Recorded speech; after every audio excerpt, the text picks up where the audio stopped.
Ja, takole bomo kar začeli. Dober dan, želim vsem skupaj. Dobrodošli na temle ljubljanskem delu letošnjega festivala Naprej, Forward. Ob tele uri bomo zdajle tukaj v Lutkovnem gledališču malo pridržali ogledalo medijem pri nas, zlasti z perspektive poročanja o podnebnih spremembah. Dotaknili se bomo tudi praks trajnostnega razvoja, pa tudi trenutno zelo aktualne energetike. Skratka, o temah in o vprašanjih, ki so vsak na svoj način povezani tudi z dolgoročnim, pa lahko rečemo tudi srednjeročnim obstojem človeka na našem planetu, tako da se nam zdi odgovorno, da se tovrstnih tem lotevamo tudi z tovrstne perspektive.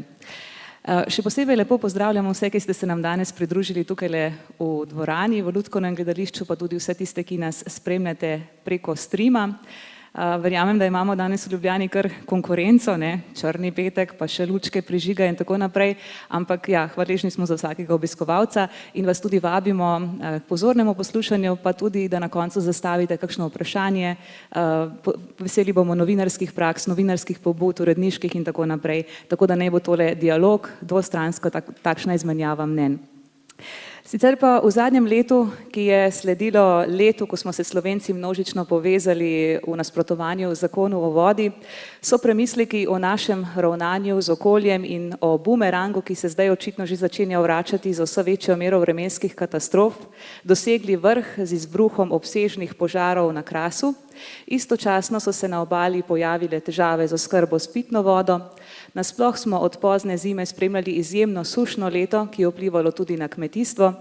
Zarožljala je energetska kriza, ki je marsikje spodnesla visoko leteče cilje o hitrem zelenem prehodu in razogljičenju, kar preveč na lahko si takole pot nazaj s ploskulami sprejemljivosti v krizi spet bolj na široko utirajo fosilna goriva oziroma fosilni viri. Mediji pri tem igrajo jasno vlogo pri usmerjanju javne pozornosti, pri trasiranju agende o tem, ki so relevantne pri vzbujanju slabe vesti in iskanju kritične perspektive do naših praks ravnanja z okoljem in odnosa politike do teh vprašanj. Tako da čisto na kratko sem torej ovrgla tole iztekajoče se leto, na katerem bomo tudi nekako začeli tale današnji pogovor oziroma dialog. Pri tem nisem sama, kot lahko vidite, imam izvrstne goste, pa bi jih kar lepo pozdravila. V sredi je danes z nami Gaja Brecelj, direktorica Umanotere, Slovenske fundacije za trajnostni razvoj. Potem poleg mene sedi klimatolog Gregor Vrtačnik z Agencije Republike Slovenije za okolje in pa tamle čisto na moji skrajni levi, na vaši desni, Marko Peterlin, arhitekt, urbanist, ki se ukvarja s proučevanjem politik urejanja prostora in je direktor Inštituta za politike prostora. Tako da vsem mojim gostom, vašim gostom na nek način lep pozdrav in dobrodošli. Ja, pozdravljeni. Moje ime pa je Maja Ratej, sem novinarka na Valu 202, drugem programu Radia Slovenija in se takole tudi kot novinarsko posvečam temam v povezavi z okoljem, energetiko, predvsem pa znanostjo. Takole pa začnimo, bom rekla čisto konkretno pri temi, ki nam nekako še odzvanja v ušesih. Gospod Vrtačnik, spremljali smo tale nedavni podnebni vrh v Šarm el Šejku v Egiptu. Nekako so dosegli dogovor o skladu za blaženje škode, ki jo povzročajo podnebne spremembe v državah v razvoju, neke dodatne volje oziroma dodatnih zavez glede nižjih izpustov in uporabe fosilnih goriv pa ni bilo oziroma je te volje zmanjkalo. Kako ste vi spremljali tale vrh, predvsem z vidika medijskega poročanja o njem? Ja, lep pozdrav vsem. Medijsko poročanje je bilo kar, bi rekel temu, zajetno. Se pravi, javnost je izvedela lahko kar precej o tem v dogajanju v Šarm el Šejku. Se je pa nekako bolj ali manj odvijala zgodba zadnjih let. Se pravi, zelo ambiciozni načrti, potem končni izplen pa vsaj po mnenju strokovnjakov ni bil ravno največji. Namreč ta podnebni sklad, za katerega so se zdaj recimo dogovorili, še vedno ni zaživel, čeprav so bile obljube že 10 let nazaj, kako se bo z prenosom tehnologije in pa z kapitalom pomagalo bolj ogroženim, bolj revnim državam, pa vidimo pravzaprav, da se nam to časovno okno za ukrepanje, če hočemo slediti Pariškemu sporazumu, počasi zapira. Vidimo tudi pa, da nas z druge strani vse bolj ogrožajo naravne nesreče, kot smo jih imeli recimo letos tudi v Sloveniji z požarom pa z sušo poleti. Tako da upamo, vsaj klimatologi upamo, da v naslednjih letih, da države tudi dejansko pridejo do izpolnitve teh obljub in da bomo končno od teh hipotetičnih scenarijev prišli dejansko na neko pot, ki nas pelje proti 1,5 oziroma 2 stopinjama ogrevanja. Ja, izrazili ste točno te poudarke, ki smo jih slišali tudi pred samim vrhom, ne? Zdaj se vedno več poudarka daje na tem vedno hitrejšem, pospešenem odvijanju katastrofalnih posledic podnebnih sprememb, ne? In tem, kot pravite, da se okno vedno bolj zapira za to, da bi udejanili oziroma da bi nekako se izognili najhujšim scenarijem. In zdaj, če pogledava samo način, kako mediji o tem poročajo, ne? Najprej zaženemo kar precejšno paniko na začetku, ne? Z vsemi temi alarmantnimi zgodbami gremo vse skupaj pred samim vrhom, tako kot je bilo pred Glasgowom, je bilo letos podobno, ne? Nekako namečemo ogromno enih podatkov, svaril, potem pa se vrh zgodi, doseže se bore malo in izplen je na nek način tudi v medijih zelo majhen. Kako vi to ocenjujete? Ja, jaz se sicer službeno ne ukvarjam v resnici z prav z blaženjem in prilagajanjem podnebne spremembe, delam bolj v področju, se pravi, samih podatkovnih osnov za vse te odločitve, torej na podnebnih scenarijih, podnebnih analizah v preteklosti. Je pa vse bolj jasno, da politični cilji v zadnjih 10-20 letih niso bili najbolj ambiciozni in da bi morali zdaj zelo hitro v resnici obrniti krivuljo izpustov toplogrednih plinov navzdol, precej hitreje, kot je recimo bilo naraščanje v zadnjih desetletjih, da bi lahko vsaj približno sledili temu, kar so se politiki zavezali, recimo s Pariškim sporazumom in pa vsemi nadaljnimi dogovori. Gaja Brecelj, greva z vami k naslednji aktualni temi tega časa, to pa energetska kriza, ki je nekako premešala karte oziroma dala drugačen vrstni red prioritet, ne? Potem, ko smo še bili še kar nekaj časa, ne tako dolgo nazaj, smo imeli polna usta nekega razogličenja, pa novih tehnologij za zeleni prehod in tako naprej, nas je to nekako postavilo na realna tla in zopet prihajajo v prvi plan fosilna goriva, razmisleki, kako se bomo oborožili na nek način z njimi, kar pozabili smo na neke zelene zapovedi od prej.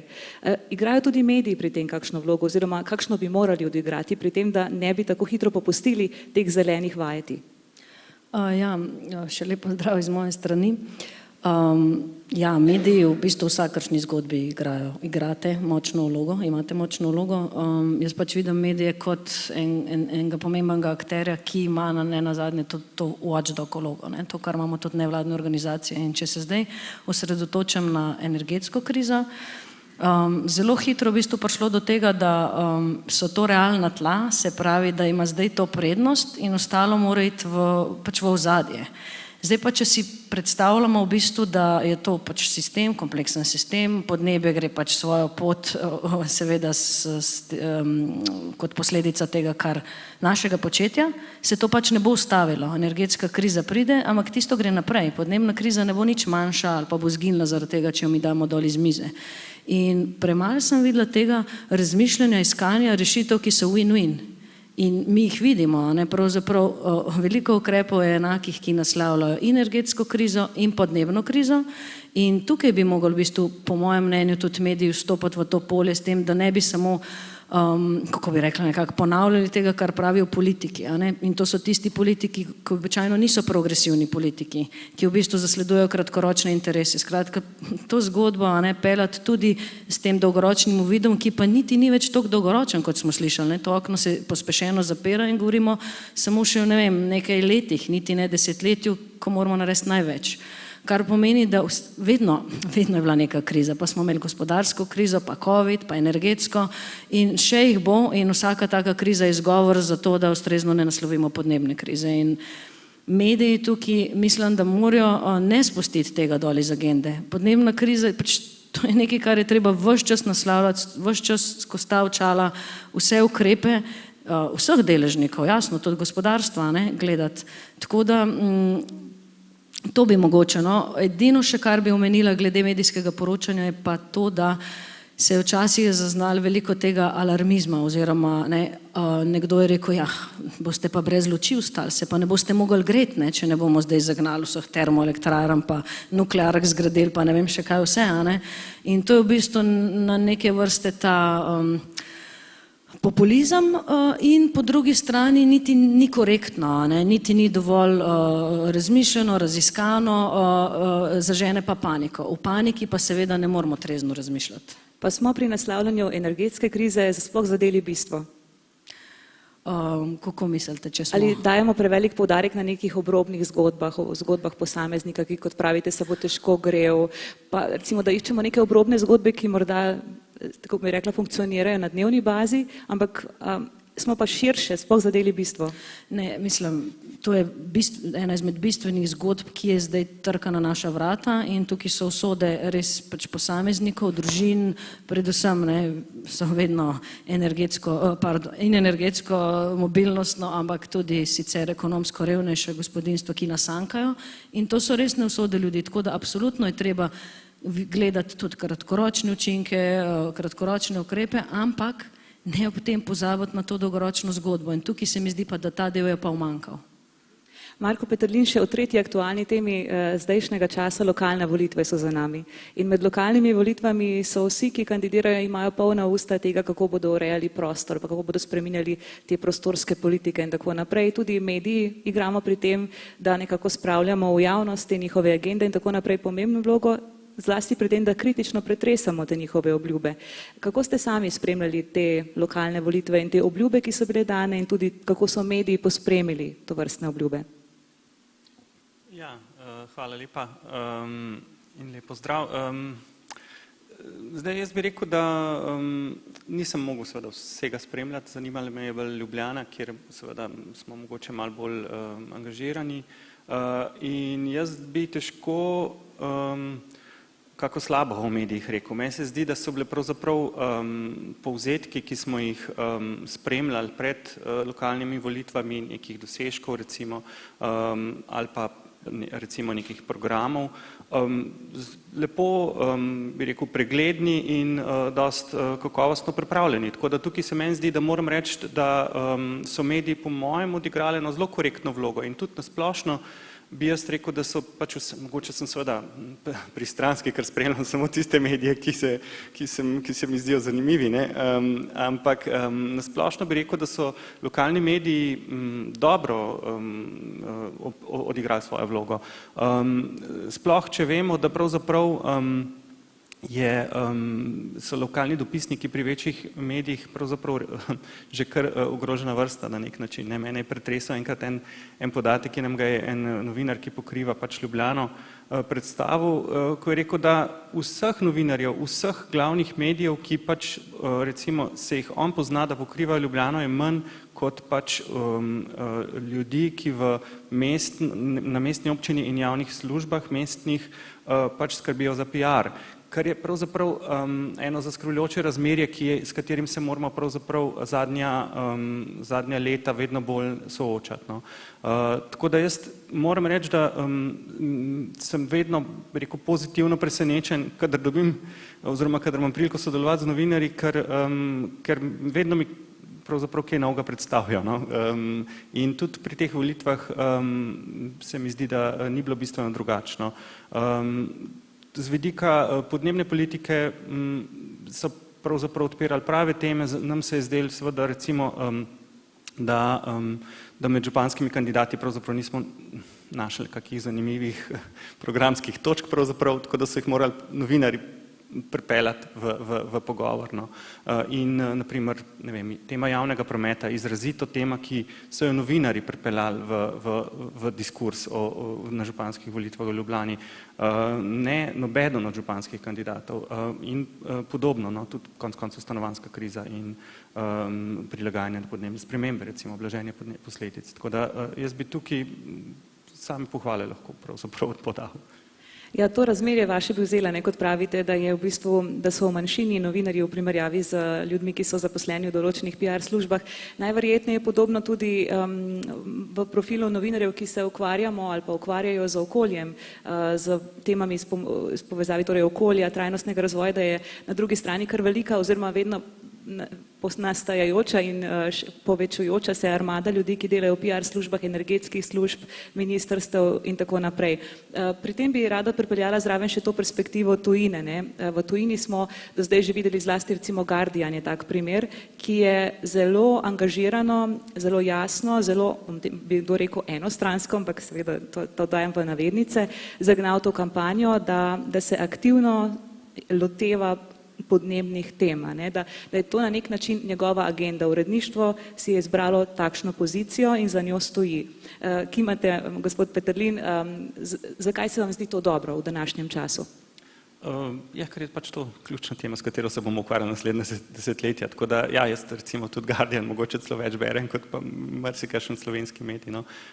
In ker več zvem tam, no. Meni se je zdelo recimo tudi, da so zelo dobri komentarji bili zdaj na pač podnebni vrh, ne samo v Guardianu, ampak tam so bili vsak dan dobri komentarji, tako mogoče je to razlika z recimo enim pač malo manjšim okoljem, kot je Slovenija, kjer je težko pravzaprav dobiti dobre komentatorje, ampak in te poudarki, ki jih pravzaprav Guardian bi jaz rekel, da na nek način kar eno politiko podnebno pelje, no? In to je nekaj, kar je ena vloga, ki si jo medij, zlasti če je toliko neodvisen kot si Guardian, lahko dovolj to, pač lahko vzame, po mojem. In tukaj se mi zdi ena taka priložnost pravzaprav tudi za kakšen slovenski medij, da pravzaprav se ne ponudi kot platforma, ne vem, nekomu,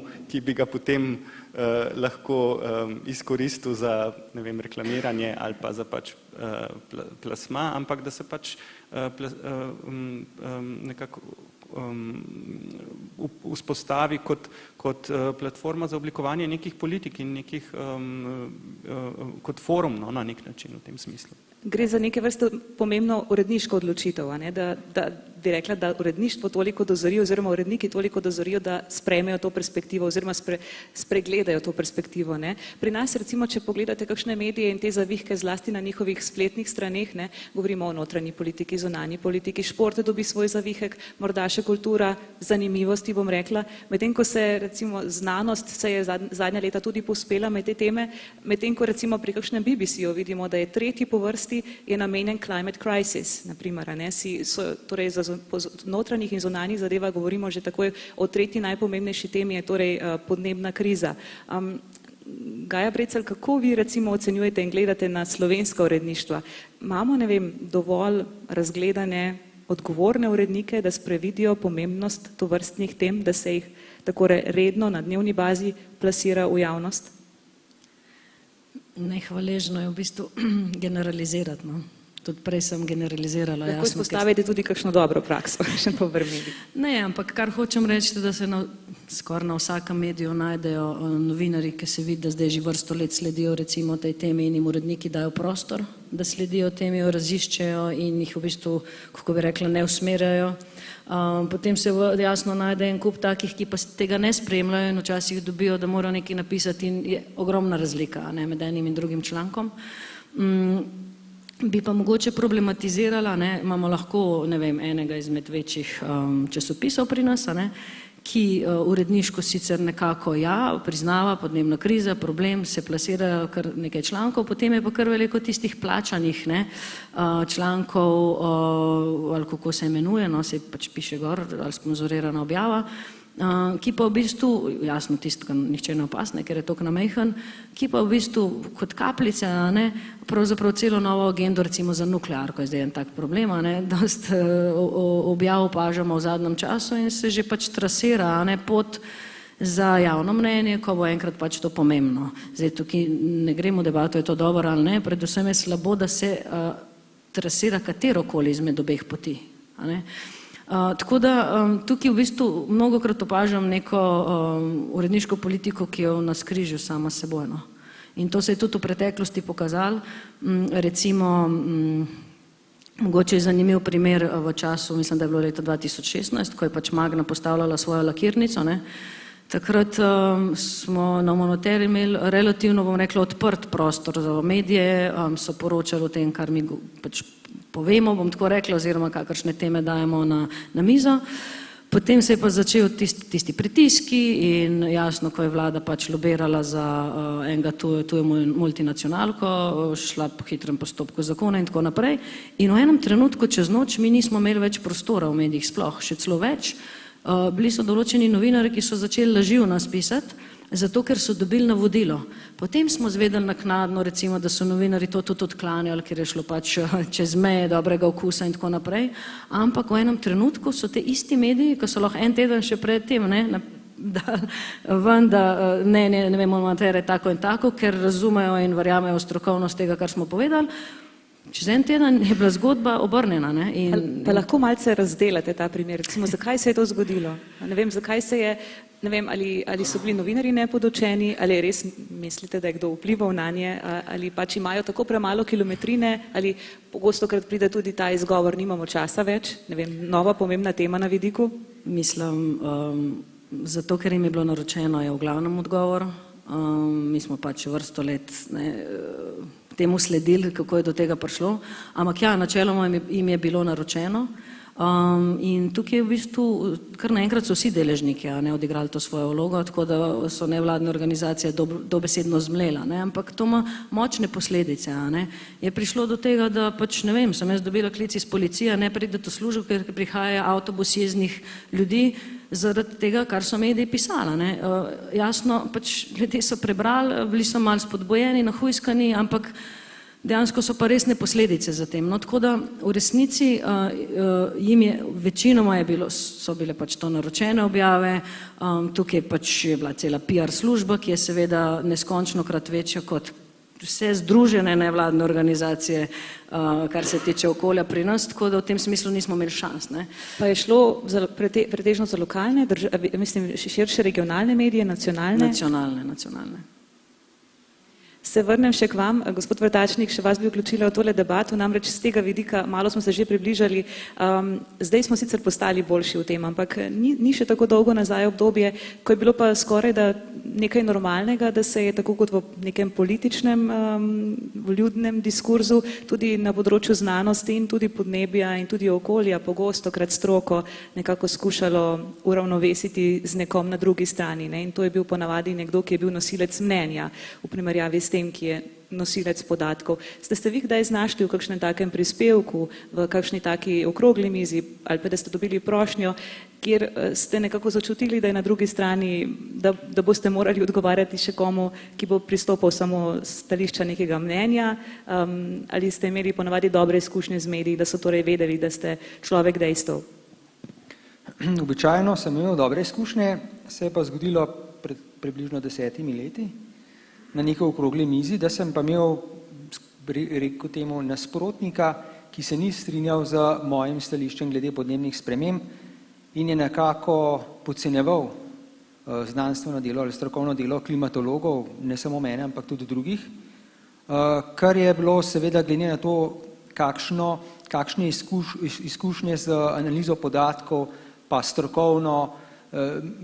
strokovnim ozadjem tega, recimo, nasprotnika, podnebnih sprememb, malce nenavadno. In še danes vidimo v nekaterih medijih, da skušajo na nekem soočenju ali pa za kakšen prispevek soočiti ljudi, ki so popolnoma nekompatibilni stališča strokovnosti. Recimo na eni strani damo nekoga, ki se ukvarja, ne vem, recimo z kakšno ljudsko pratiko, pa z pregovori, na drugi strani pa poklicnega prognostika in potem se sprašujemo, kakšna bo recimo letošnja zima. To v resnici ni, to je precej slab primer novinarstva. Druga pomanjkljivost pa je, da pri takih recimo soočenih pogrešam, da bi novinarji potem čez nekaj časa naredili analizo. Se pravi, da bi nekako tudi analizirali kredibilnost sogovorcev s tem, da bi analizirali njihove napovedi ali pa predvidevanja. Se pravi, napovedali ste, takrat pa takrat ste tako pa tako napovedali, zgodilo se je to pa to. Ne? Se pravi, recimo tudi pri srednjeročnih, dolgoročnih vremenskih napovedih je običajno zelo taka udarna novica, ne vem, zima bo topla, poletje bo vroče in tako naprej. In se citira recimo neki ameriški center za dolgoročne napovedi, vendar pa potem, ko je konec recimo tega letnega časa, o katerem je govora, pa ni neke analize, ne, kako je bila recimo ta napoved uspešna. Ne. Se pravi, ljudje zelo radi poslušamo neka predvidevanja o prihodnosti, manjka nam pa analiza, se pravi neko, kakšna je pravzaprav vrednost teh prognoz. In ne samo, kot pravite, prognoz v medijih, nekako je zelo dobro tli ta material oziroma zagovori neke hude katastrofične napovedi in tako naprej. Najverjetneje vas tudi kličejo pogosto s to prošnjo, da napoveste nekaj. Ne. Malo je pa najverjetneje pogleda za nazaj, kot pravite, ali je to, kar smo predvidevali za leto, dve naprej, dobro. Ne. Kako naj drugače obrnemo ta diskurs v medijih, da bomo tudi z tega stališča nekako zadovoljili vas kot kritičnega poslušalca, bralca, odjemalca novic? Ja, ena od idej je, da se poročanje o podnebnih spremembah dogaja bolj kontinuirano in da se ne izpostavlja samo ob večjih dogodkih, kot je recimo tale zasedanje COP27 ali kakšne podobne konference, pa da se ne povezuje toliko raznih vremenskih dogodkov z podnebnimi spremembami, ker pogosto ko se recimo zgodijo neke poplave ali pa nek vročinski val, precej medijev udarno reče potem, to je pa zaradi podnebnih sprememb, to je pa samo zaradi podnebnih sprememb, čeprav vemo, da je zadeva bolj zapletena, ampak mogoče, da bi vsake toliko časa medij izpostavil neko zgodbo v okviru podnebnih sprememb, ki ne bi bila povezana s trenutnim vremenskim dogajanjem, bi pa postopoma recimo določene vidike podnebnih sprememb osvetlili. Kakšna na primer? Ne vem, recimo, da bi bil nek prispevek o spremembah suš v prihodnosti in bi recimo obravnavali celo Evropo, pa bi povedali, ne vem, na teh pa teh območjih pričakujemo zmanjšano ali pa povečano pogostost suš, omenili bi nekaj primerov, ne bi pa dali tega nujno v eter takrat, ko recimo pride do take vremenske katastrofe oziroma suše, ne vem, v nekem delu Evrope. Torej, letos je bilo potem, če upoštevam vašo kritiko oziroma vašo opazko, precej zgrešeno, ker so te medijske objave o podnebju, o podnebnih spremembah res dosegle vrh v času, ko je nas pestil ta hud požar na Krasu, in hkrati težave z vodo in tako naprej. Mediji pogosto uporabimo takšno zelo konkretno stvar, ki se udejanja in ki jo čutimo na nek način vsi, in bolj ko jo čutimo, bolj relevantna nam postane, ampak kot pravite, nima učinka.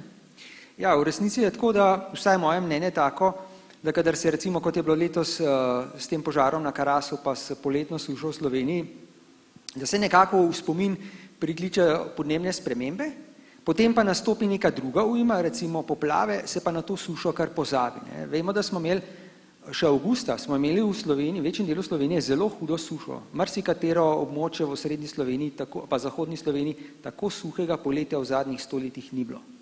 No, potem pa sredi septembra so nenadoma prišle zelo obilne padavine, soočali smo se s poplavami in potem je od takrat naprej o suši praktično ni bilo govora.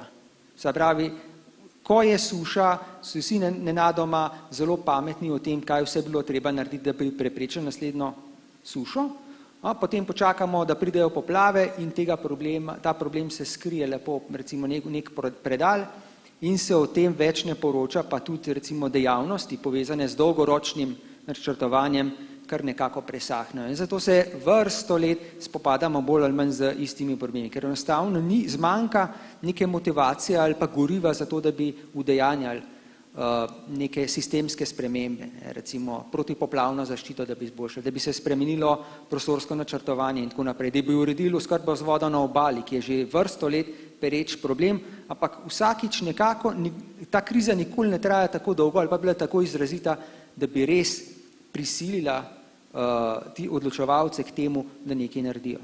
Ja, na nek način bi tukaj lahko kar izpeljala iz tega, da smo novinarji precej tekači na kratke proge. Ne?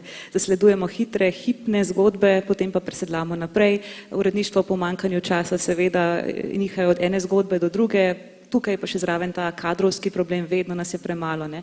Zato, kar pravite, najverjetneje je potrebna neka dolgoročna, dolga kilometrina posameznika, ki je razgleda na številnih področjih. Gaj Brecelj, kakšen bi bil po vaše idealen profil novinarja, ki bi pokrival takšna področja relevantno, kredibilno, dobro? Široko razgledan.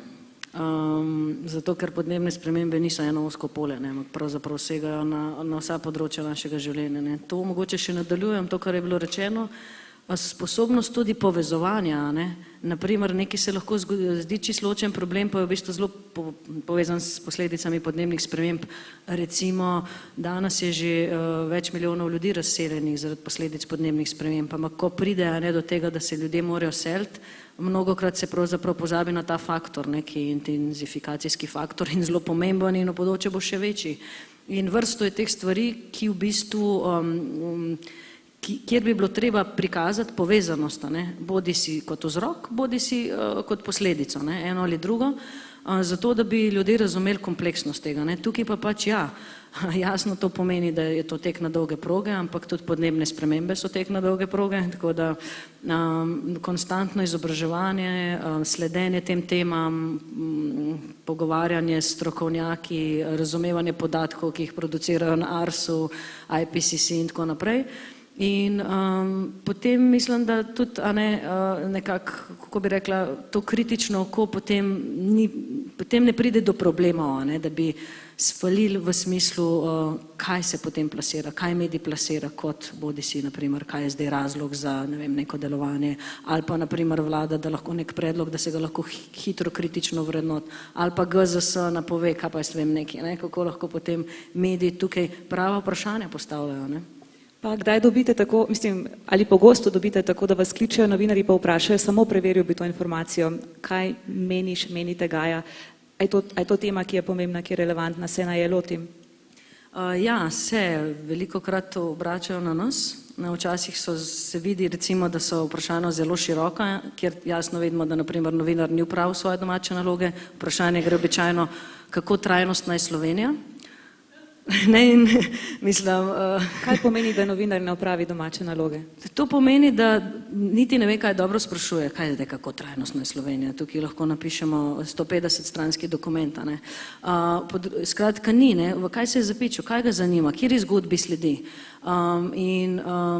Včasih dobimo pa tudi take zelo specifične vprašanja. Včasih so vprašanja, na katere niti slučajno ne moramo odgovoriti. Naprimer, opazili smo, to in to podjetje dela to in to, kako komentirate.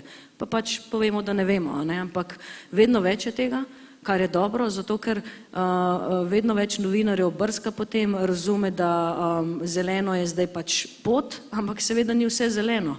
In sploh v gospodarstvu se zelo rado uporablja zeleno, trajnostno, razumeti, kaj pa to res je. In v drobovju, sploh v podjetjih, je pa pač svojevrsten izziv. Ja, ravno danes je v številkah v svoji asociaciji na zeleno Tomaž Grošovnik, filozof, ko ga je to vprašal Slavko Jerič, je pač rekel, da zeleno je svetlo ali temno, odvisno od tega, kako globoka je ekologija ali nekaj takega. Tako da ja, točno to. Tukaj bi vas, mogoče bi kar gospoda Peterlina naprej vprašala, greenwashing je taka stvar, ki je trenutno postala precej aktualna, ker na nek način so PR-ovci spredvideli, da je zeleno, lahko zelo zelene tehnologije, oziroma bom rekla, kar pridevnik zelen, se krasno obesi na vse, kar bi lahko prodali. Kako vi spremljate to kampanjo z zelenim iz vseh topov, ki prihajajo takole nad javnost? Ja, mislim, prav bi rekel, da bi se s tem ukvarjal profesionalno, težko rečem, je pa očitno, da je to spet govori o tej moči PR-ovcev, kako bi rekel, zdaj pač, če ne bi bilo tak človeški potencial investiran v to, da se pač te zgodbe nekako pripravijo in olepšajo in bi bil na drugi strani večja možnost kritične refleksije tega, bi bilo verjetno težje take zgodbe spraviti v medije. Ne. Tukaj to se pač mi prvo pada na pamet. Ne. Drugače pa mogoče smo se tudi že malo navadili tega, no, da vseeno pač ne jemljemo, bi rekel, kot suho zlato vsega, kar je zeleno v resnici, ne, pa ni zeleno. Ne. Tako da, ne vem, meni se, mislim, vloga novinarjev je tukaj seveda po mojem dosti očitna, da preverijo neke informacije in če gre za članek, ki ni plačan članek, meni se zdi, da ponavadi to tudi naredijo. Je težko take stvari spraviti v nek resen medij. No. So pa seveda podjetja zlasti v tem spretna, ne, da nek učinek, ki je v resnici lahko pozitiven, ne, povežejo z nekim svojim proizvodom ali pa z neko storitvijo, ki jo pač tržijo. Tukaj je pa težko biti preveč pameten, no, ker so pač tukaj spretni. Pa na vašem področju, zgodbe, no. Kar povejte še. Samo mogoče bi dodala, da se mi zdi zelo pomembno, ker smo prišli tudi seveda v dobo preveč informacij, ne? In obenem je marsikdo, ki reče, sej itak vsi neki golfajo, vse greenwashing, pa ni. In tukaj je pa novinarjevo ali pa novinarkino delo ravno to, da recimo dobre prakse so en tak lep način, kako v bistvu pokazati, da se da, ne, na pravo zelen način in da to že danes obstaja in da to ni neka znanstvena fantastika in dajmo tako, ne, da mediji izberejo prave zgodbe. Se spomnim, pred leti je bil en prispevek na koprski tržnici televizijski in potem je novinarka v bistvu govorila o tem, kako pravijo, da je domače, pa se je izkazalo, da uvažajo iz Italije, ne, s tistimi kombiji. Potem je pa vmes navrgla malo ekološko, ampak v resnici ostalo je bilo pa korektno, ker je šlo za to, da je nekdo napisal gor domače, pa pač ni bilo. Ne? Ampak takrat je ogromen završal, da vsi, ki pravijo, da so ekološki kmeti, pravzaprav golfajo, zato ker je spotoma bilo še ekološko noter. Ne? Kar daleč od tega. Ne? In v bistvu je zaupanje potem precej se znižalo, dolg časa, jaz vem, vse delavnice ponovadi, ki smo imeli, so vedno vsi rekli, ja, ampak se to itak golfajo, zato ker lahko dražji izdelke prodajo, ne? In je kar nekaj časa trajalo, da potem razložiš cel sistem in zakaj to ni res. In se lahko potem naredi preveč škode. Ne? Se pravi, ta preciznost besed, obenem pa jasno razumljivost, no, se mi zdi tudi, da je kar pomembna. To pa, valjda spet govorimo o izobraženosti novinarke, novinarja, ampak je, ne, tudi da ne rečeš organsko, ne, da je ekološko predelana hrana in tako naprej. Se mi zdi, da tako pač vzgajamo vse nas in da to je pač neka investicija. No. Marko Petelin, izvolite. Ja, pač mogoče področje, kjer ga malo bolj poznam, je promet. Ne. Pač vemo, da je promet eden glavnih pač virov, ne, toplogrednih plinov in zdaj je nekako vse posod prisotno, ne, skozi pač ravno ta greenwashing, prepričanje, da so električni avtomobili tisti, ki bojo to rešili. Ja, do neke mere, ne, pomagajo lahko, ampak seveda predvsem je treba spremeniti promet, odmakniti od odvisnosti od avtomobila, ker so tukaj seveda učinki, ki so posredni zaradi tega, ker avto pač enostavno ni dovolj prostorsko učinkovit ali pa energijsko učinkovit, to način premikanja. Tako da pač tukaj je zgodba širša, ne, in je pač priložnost vedno za neko refleksijo tega, kar je skozi nek pravzaprav kar je pač industrija ponudila, no, da tako rečem. Vloga medijev je tukaj v tem smislu zelo pomembna, da nekako presodijo, kaj je interes tistega, ki pač nekaj ponuja. No. In jaz bom spet rekel, jaz imam dobre izkušnje v bistvu tukaj z mediji, no, da upravljajo to vlogo. No. Še en pojem bi dodala v tole razpravo, ki se tudi v zadnjih letih bolj pojavlja zlasti pri mladih, to pa je ta podnebna tesnoba. Ne, ob obilici vseh teh podatkov, katastrofičnih napovedi, vsem tem, kar nam preti v nekaj desetletjih, zdaj dobivamo namesto tega aktivističnega občutka, da bi se ljudje zavzeli za neke spremembe življenja, ravno obratno. Ne, ob tej obilici poročanja in mogoče tudi nepravilnem rokovanju medijev s to temo smo zdaj prišli do fenomena podnebne tesnobe.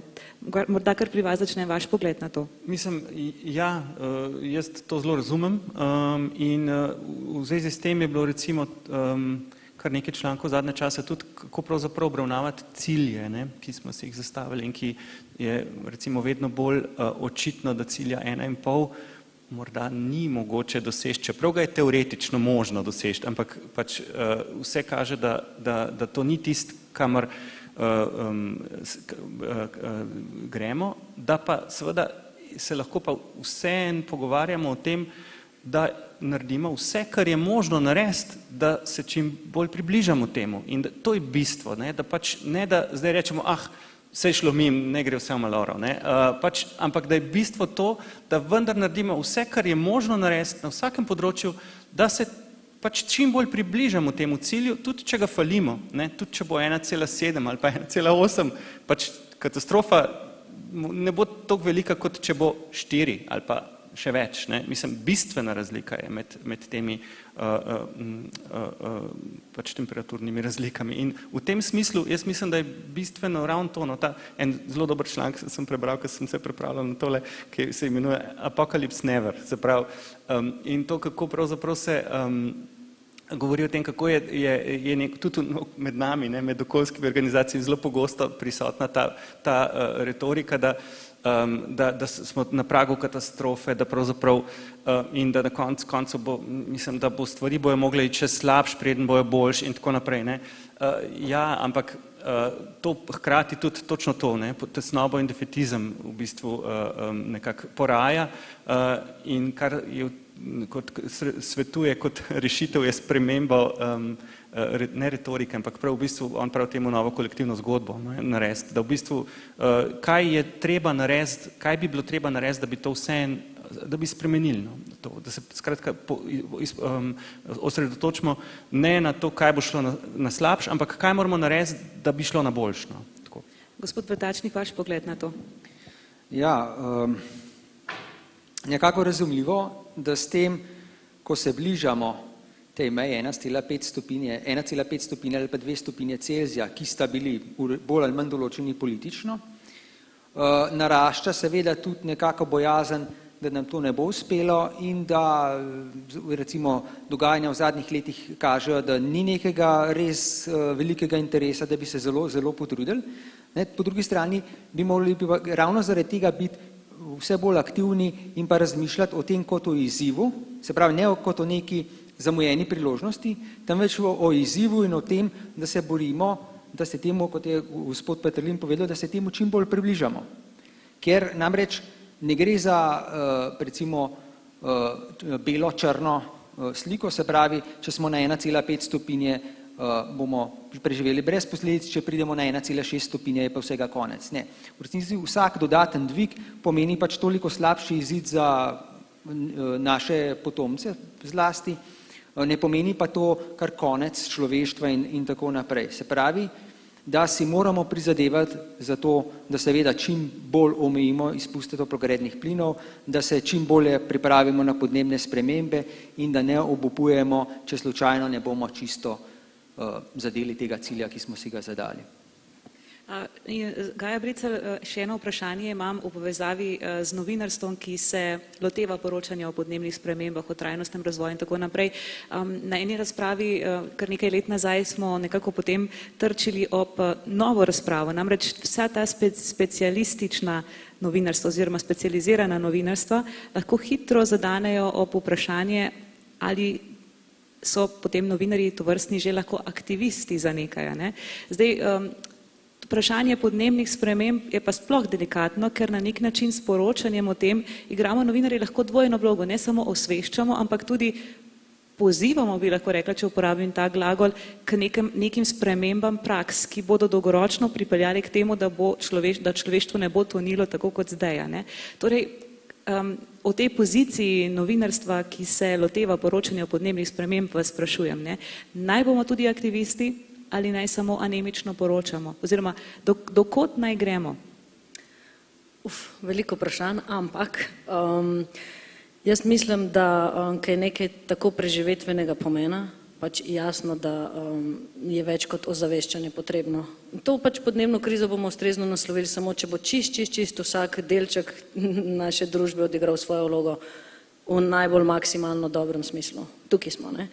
In mislim pa tudi, da pravzaprav tudi tisti, ki mislijo, da niso aktivistični, v resnici niso neutralni v tem smislu, ker katero temo bojo obravnavali, kdo bo njihov sogovornik, kaj bo v ofu prebrano, napisano, to vse že definira pravzaprav neko, kako bi rekla, nekaj, kar hoče, naprimer, ta medij sporočati. To ni kar samo transkript nekoga, ki je tam nekaj povedal, ampak vse to zgodbo, kakršno narediš, s tem si že stopil v polje in že želiš nekaj sporočiti. Ni to samo neutralno poročanje. In jaz tudi mislim, da ne bi bilo, ker konec koncev smo se pač kot družba odločili in zdaj razumemo končno znanost, da je to treba narediti. In zato moramo vsi skupaj narediti vse za to, da bomo to naredili. In mislim, da so mnogokrat mediji tukaj preveč sramežljivi v tem smislu, ker aktivizem ni samo to, da greš ti na cesto, aktivizem je še marsikaj drugega, na koncu koncev je lahko to kabinetno pisanje pripomb na zakone, je to pisanje poezije, je slikarstvo, marsikaj je lahko aktivizem. In mogoče se preveč bojimo te besede, kaj to pomeni.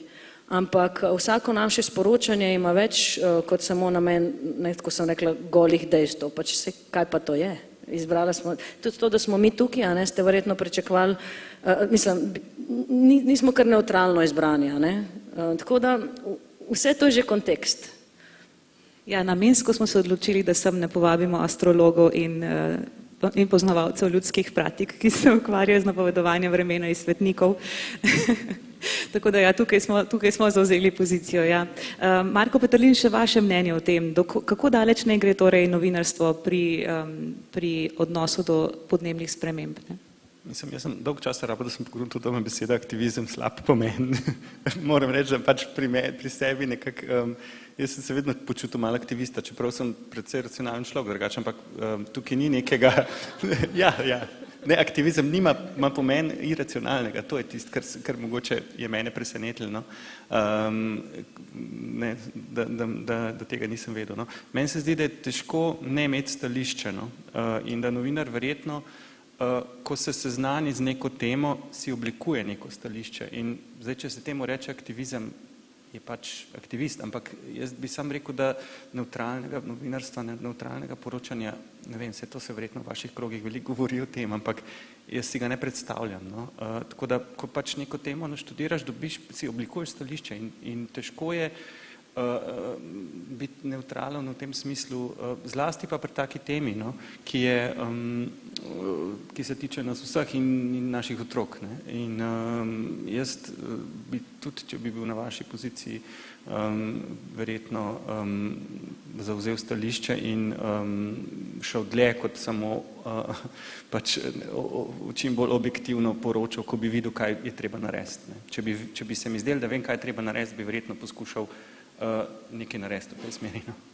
Torej, če nekako povzamem, angažirano, odgovorno, razgledano, brez strahu pred neke vrste aktivizmom in tako naprej, naj novinarji pristopajo konstruktivno, ne z nizanjem nekih pozitivnih zgodb, z nekim širšim pogledom, z nekim dolgoročnejšim sledenjem posameznim temam, področjem, razvojem tega in tako naprej, kar izvolite. Pa s čim manj tega vsak majhen korak šteje. To je tako, to je pa res, zdaj to je tako, kot včasih, ko smo dali prostor podnebnim skeptikom. Jaz mislim, da je približno tukaj zdaj to. To je preživeto, preveč resno je vse skupaj, da bi vsak majhen korak štel in to je potuha in premal in skratka. Kaj pa vsak od nas šteje? Vsak od nas pa absolutno šteje. Sam to pomeni, da je treba prepoznati, kaj so te veliki koraki in tiste v ospredje dajati. Resnično pač to, da greš svojo vrečko v trgovino, je pa seveda, da greš, ampak to absolutno nas ne bo rešilo.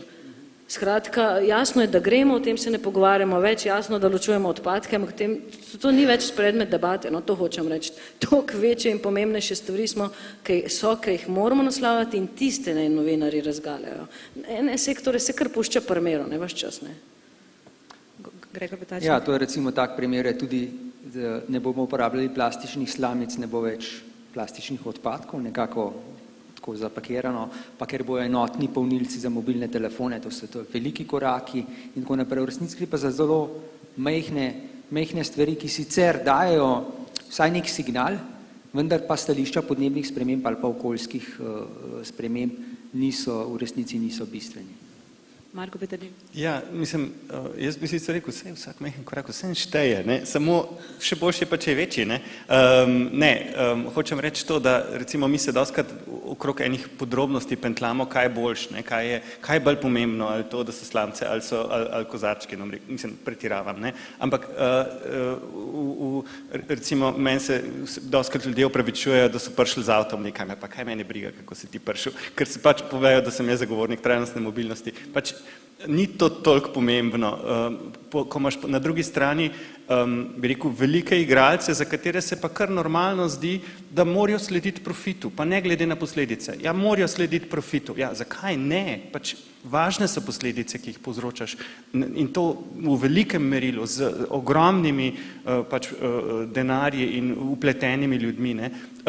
Pač tam so stvari, to so te veliki koraki, o katerih Gaja govori. Se mi zdi, da ne moramo kar tolerirati, zato ker pač seveda, ne vem, korporacije morajo slediti dobičku. Ja ne smejo samo dobičku slediti.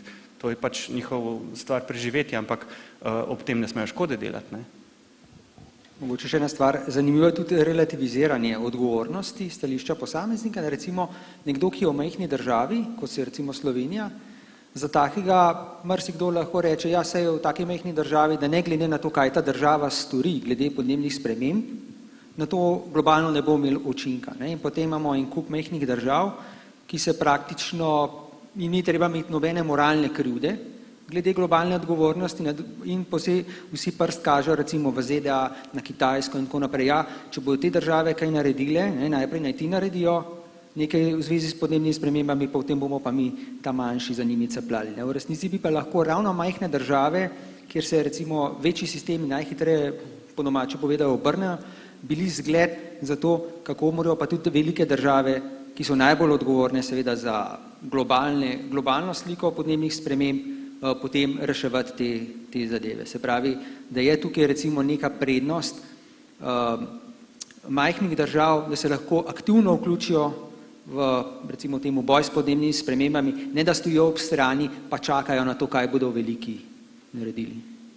Torej ne imejmo pretirano samo podobe, da smo kot en David v boju z Goljatom, ne? V redu, zdaj bom jaz, bi še kaj dodali, Gaja? Ne. Mogoče sem samo še, zdaj se bo kar odprl, samo še hotela reči, ta blame and shame posameznika, ne, mnogokrat prisoten.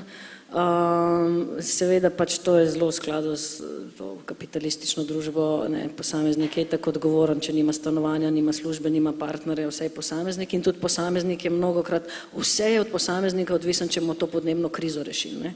Recimo, kaj pa je teden trajnostne mobilnosti in potem seveda so podatki, koliko ljudi se vozi z avtom, super bi bilo, ne, da bi prispevki se tudi mnogokrat, ja, ampak sam kot primer dajem, da bi potem novinarji rekli, ja, seveda, toliko in toliko ljudi se vozi z avtom, zdaj pa, jasno, saj se ne more drugače, ker vlaka sploh ni na tej relaciji, saj se ne more drugače, ker je samo en avtobus na dan.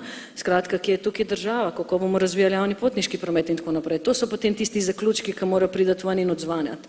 Da bomo vsi razumeli in v bistvu jasno kolektivno težili oblasti in odločevalcem, da nam sploh omogočijo, da mi lahko trajnostno delujemo vsak dan.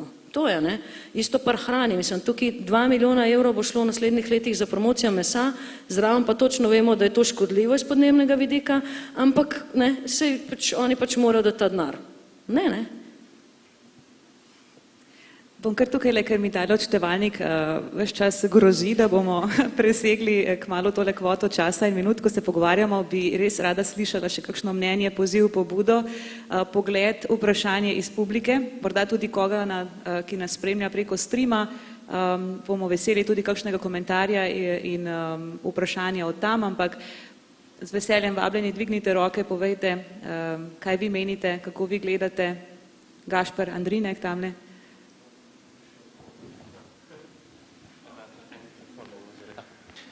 Hvala. Želiš mogoče ti prej? Ne, vse smo se dogovorili, da en mikrofon si sposodimo z govorniške mize. Moje vprašanje je v bistvu, če bi lahko mogoče malo bolj tudi razdelali, kako naj bomo novinarji še bolj pozorni na tako imenovani greenwashing, ki se mi zdi, da bo v prihodnosti še večji, ker zeleno se tudi prodaja in je zelo moderno in je tudi že del pop kulture. Vidimo, protesti so na nek način že zelo grdo, bom rekel, v navednicah seveda, modna muha, ampak pač popularno je biti eko, zelen in tako naprej. Kako naj bomo novinarji, ko poročamo o teh zadevah in o vseh nekih projektih in o politikah, še bolj pozorni na ta greenwashing, kako ga prepoznamo? Jaz bi vas usmerila na en dober priročnik, Greenwash Guide se imenuje, britanske komunikacijskega podjetja Futera. Je sicer že nekaj let star, verjamem, da so že kakšnega novega naredili, ampak tam zelo dobro razdela, kakšni so tipi greenwashinga, kako ga prepoznamo, na kaj moramo biti pozorni. In mene je bila groza takrat, ker sem to spoznavala, ker sem potem, ker začneš čez ta očala gledati, vidiš, da je ogromno greenwashinga, pri čemer poudarjam, da ni vas greenwashing za nalašč. Veliko tega greenwashinga je zaradi nevednosti. To je tudi pomembno prepoznati, strani novinarja, kaj je zdaj tisto zlobno, kaj je pa v bistvu nevednost, ampak to se mi zdi en dober vir informacij. Domen Savič? Mogoče ta zadnji del se mi zdi kar malo ironično, da smo celo ali pa da ste celo okroglo mizo porabili za to, da ste pol na koncu ugotovili, da sploh ni posameznik, ampak je v bistvu policy, politika in zadeve, ki se dogajajo na veliko višji ravni. Če gledamo, British Petroleum je v 70-ih letih vzel stran iz kadilske industrije, ki je tudi takrat težila oziroma govorila, da pač posamezniki so krivi, da imajo raka zato, ker kadijo. Me zdaj samo zanima, kako bi mogli mediji oziroma kaj lahko mediji naredijo za reframing te neučinkovite debate ravno v tem smislu, da pač potem guilt tripamo posameznike, ki plastične vrečke, peš, vlak in ne vem kaj vse. Na drugi strani pa v bistvu, pa ne samo politike, ampak se ste že omenili, pa sam malo vlečem v to stran nazaj debato, pač ta zasebni sektor oziroma te industrijske, kako se temu reče, teme. Kakšno je področje o poročanju v Sloveniji na tej relaciji, se pravi o problemu industrije oziroma o problemu subvencij in ostalih zadev, in a je ta trikotnik, se pravi medij med politiko in ljudmi, sploh primeren za take razprave. V smislu, da potem se zmeri te okrogle mize, ali so uravnotežene, pa potem en reče, da podnebne spremembe so itak na tek in poglejte, se je ful snega. In na drugi strani, na drugi strani pa ljudje na spremembo teh politik v bistvu nimamo nobenega vpliva, ker v predvolilni tekmi vsi rečejo, da bodo najbolj zeleni na svetu, pa ta drug dan začnejo pošiljati varnostnike na območje Barja in kopljejo kanalizacijo. Poskusim. Meni se zdi, nič ni čist črno-belo. Ni res, da nimamo nobenega vpliva posamezniki in da se pravzaprav nima smisla ukvarjati s posameznikom. Hkrati pa seveda razumeti, kakšen je pač kontekst. Meni se zdi, da tukaj je tista vloga, ki jo verjetno novinar, nekdo, ki ga nekaj zanima, najprej naredi, da poskuša razumeti, ko nekdo začne jaz za mobilnost pač malo bolj poznam, ko začne nekdo o prednostih električnih avtomobilov govoriti, najprej mogoče preveriti, kakšen je interes njegov, recimo, pa pač mogoče pa včasih res najboljša rešitev električni avto, če nimaš drugih možnosti, naprimer, če nimaš javnega prometa, če si predaleč za to, da bi šel lahko s kolesom ali pa vsaj z električnim kolesom, da nekam prideš. Tako da, skratka, kontekst, ki je pač družbeni kontekst in policy in predvsem interesni kontekst. Po mojem ta polje interesov je tisto, ki je ga najtežje razumeti v resnici, ampak je po mojem ključno za to, da lahko pridemo ven iz tega. Po drugi strani mene zmeraj najbolj moti, to, ko sem prej rekel, ko se pa o nekih, recimo o gospodarstvu, pa samo po sebi razume, da mora ustvarjati dobiček. Da je to cilj, ki ga ustvarjajo pač delniške družbe. Ja, saj mogoče je za njih, ampak za vse ostale okrog njih pa ni to cilj in je treba z tega vidika presojati, a so njihovi učinki, oziroma učinki njihovih dejanj in koristni ali škodljivi. No. Skratka, vedno je v kontekstu, no, to hočem reči, in ta kontekst je treba razumeti, po mojem.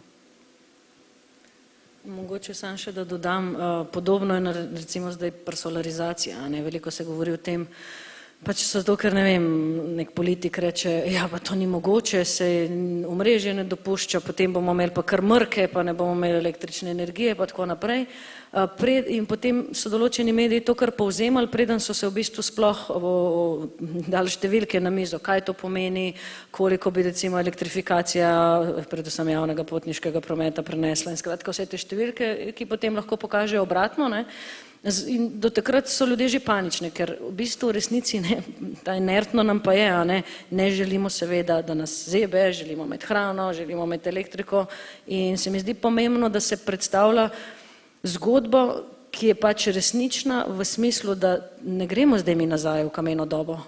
In kot posamezniki se mi zdi, da imamo ful veliko moč, predvsem v aktivnem državljanstvu. Ne strinjam se, da imamo samo ob volitvah to moč, ampak tekom celega leta, sploh na lokalni ravni. In mi vedno, ko govorimo o tem, kaj lahko naredimo kot posamezniki, ker to je tudi eno izmed najbolj pogostejših vprašanj strani medijev, rečemo, ok, jasno, pet na kolone, leteti, ampak najpomembnejše pa je, da ste aktivni državljani, kar pa pomeni to, pa to, pa to, pa to, ker sistemske spremembe pa so ključne in tudi ljudje morajo to prepoznavati. Kot sem rekla, sistem ti omogoča, da si ti sploh trajnosten ali pa ne. Tvoje vprašanje še Domen glede industrije in to, ja, o tem se zelo malo govori in tam so zelo močni interesi in hitro potem pridejo kontra PR članki, recimo mi smo kar nekaj na industriji enih podatkov vam dali, ker se jih pač pusti primerov leta in leta in leta in se oni pač so že vse naredili. Ni res, daleč od tega, še veliko lahko naredijo in politika jih mora prisiliti, da še kaj naredijo. In to so tudi pač področja, kjer morajo mediji še, kako bi rekli, raziskati, vse te zgodbe pokazati, da ljudje razumejo, kjer so še tisti veliki sistemi v resnici. V tem sem se spomnila na eno nedavno debato, kjer so se prav tako družili, kjer sem nekako po koncu same debate dobila občutek, kot da so se politiki in gospodarstveniki praktično že vse nekako zmenili in da dejansko se pogovarjamo samo o drobtinicah, o na videz Potemkinovih vaseh za vso javnost, razgrinjamo neke debate o okolju, ampak v ozadju je praktično že vse dorečeno. Pogosto imamo tak občutek, mislim, da mnogi in da to seveda mnoge ljudi odvrača od tega tudi, da bi bili aktivni državljani. Skratka, sem mogoče, da razdelamo, kaj pomeni aktivni državljan. To je to, da poskušaš vplivati na odločitve politikov na razne načine, z pač izražanjem svojega mnenja ali pa konec koncev sodelovanjem v nekih kampanjah. In seveda poskušaš vplivati v skupno dobro, ne v svoje dobro. In v skladu s tem, res vsem, s čimer se danes pogovarjamo, je res nekako, ker vsi nekako napeljujete k temu, da res področje pokrivanja podnebnih sprememb, nekako sploh trajnostnega razvoja in vsega ostalega res terja zelo, zelo razgledanega človeka z dolgo kilometrino. Problem pri uredništvih pa je pogosto, da so to obrobne zanimivosti, ki jih ponavadi začnejo pokrivati ljudje na začetku kariere in zato pristopamo k temu s precej klišejskimi vprašanji, iščemo dostikrat samo neke hipne dogodke v stilu tega, danes smo dosegli ekološki dolg, potem pa živimo na kredo in tako naprej. To so take zelo všečne, enostavne medijske zgodbe, čez pa precej redkeje sežemo, ravno zaradi tega, ker nekako kilometrina umanjka. To govorim čisto samokritično. Ja, ampak to velja za vse, ne samo za novinarje, tudi za vse ljudi, ki smo v družbi. Mislim, da je to ključno vodilo pri tej temi, je zaupajte znanosti. Kdo je vaš vir podatkov? Mislim, da je to zelo pomembno. Mi recimo podatke vzamemo od Arsa, potem jih pa nekako probamo na različne načine predstaviti javnosti, da so mogoče lažje razumljive, da jih postavimo v nek kontekst. Ampak mi si ne zmišljujemo teh podatkov, mi nismo znanstveniki, vzamemo jih od tam, tisti, ki znajo to početi, od tistih jih vzamemo. In mnogokrat je bilo to, kdo pa ste vi, saj vi sploh niste znanstvenica ali pa kaj takega, ja saj ti tudi nisi, pa imaš to mnenje. Dajva oba vzeti podatke od znanstvenikov, pa se pa začnimo pogovarjati. Tako da zaupajte znanosti, se mi zdi en tak res pomemben napotek za vse, no, ne samo pač za novinarje. Še kakšno vprašanje vzamemo iz publike? Ja. Ja, jaz sem hotela še vprašati v bistvu eno novo temo, no, zdaj sicer smo že čist pri koncu, ampak to je oglaševanje. Naprimer v medijih, jaz vem, to ni, zdaj niso novinarji odvisni, mislim odgovorni za to, da se oglašuje, ampak tako prihaja do bizarnih situacij. Hkrati je zdajle milijon teh oglasov za Črni petek, sem pa danes brala tudi ne Črni petek, to je v bistvu kako že praznjenje denarnice in delanje smeti.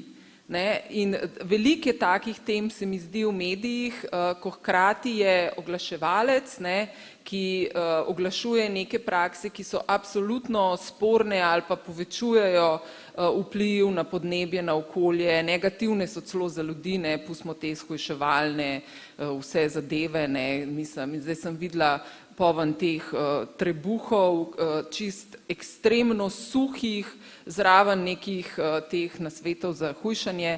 Mislim, v glavnem hočem to odgovornost, ne, ali bi se mogli zato, ker je ta tema tako pereča in eksistencialna za človeštvo, ne, nekje ustaviti in reči tudi v smislu oglaševanja, da bi medij prevzel odgovornost in rekel, ne, tega pa ne bomo oglaševali, ker to ni v skladu z našo uredniško politiko, ker je to tako škodljivo za okolje. No, to, če bi malo še naslovili.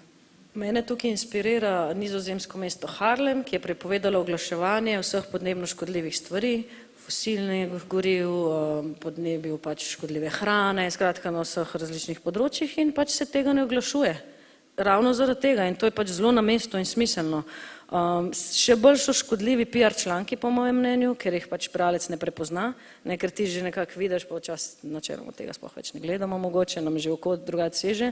Recimo veliko je teh zgodb v lokalnih medijih, kjer ustvarjajo ogromno podporo nekim pač projektom, ki so lahko okoljsko škodljivi in to gre v lokalne časopise, v šole, marsikam, ne, Lafarge, cela ta zasavska zgodba, to je bilo po vseh lokalnih časopisih. Okrog Brežic vsi so pro hidroelektrarne, zato ker dobesedno na vsakem koraku berejo o tem. Tukaj lokalni mediji igrajo veliko vlogo in to so oglasi nekako preko člankov in te se mi zdijo še bolj problematični. Ja, mislim, se znani primeri pač financiranja preko medijev, ne, preko državnih inštitucij, oglasov, pač financiranja nekih političnih opcij v končni fazi tudi že dokaj dobro dokumentirani zdaj. Jaz mislim, da je tukaj seveda, zdaj, ko smo že glih referendum o tem, mislim, da je tukaj pač ključna razlika med medijem kot podjetjem, ne, in javnim medijem in da je verjetno ključ tukaj javno lastništvo medijev, ker javni medij si lahko privošči ne sprejeti oglasa, za katerega presodi, da pač ni primeren oziroma da je neetičen. Zasebni medij si to praviloma pač spet ne, da si ne more privoščiti, noče si privoščiti tega, ne, ker pač stremi k dobičku, kot smo prej ugotavljali, ne, in seveda s tem povzroča lahko tudi družbeno škodo. Ne. Zdaj, morda obstajajo načini regulacije tega, ne spoznam se toliko, verjetno so, no, ampak jaz mislim, da je vseeno lastništvo medijev tukaj zelo pomembno, no, in da javni mediji imajo tukaj absolutno pomembnejšo vlogo tudi, no.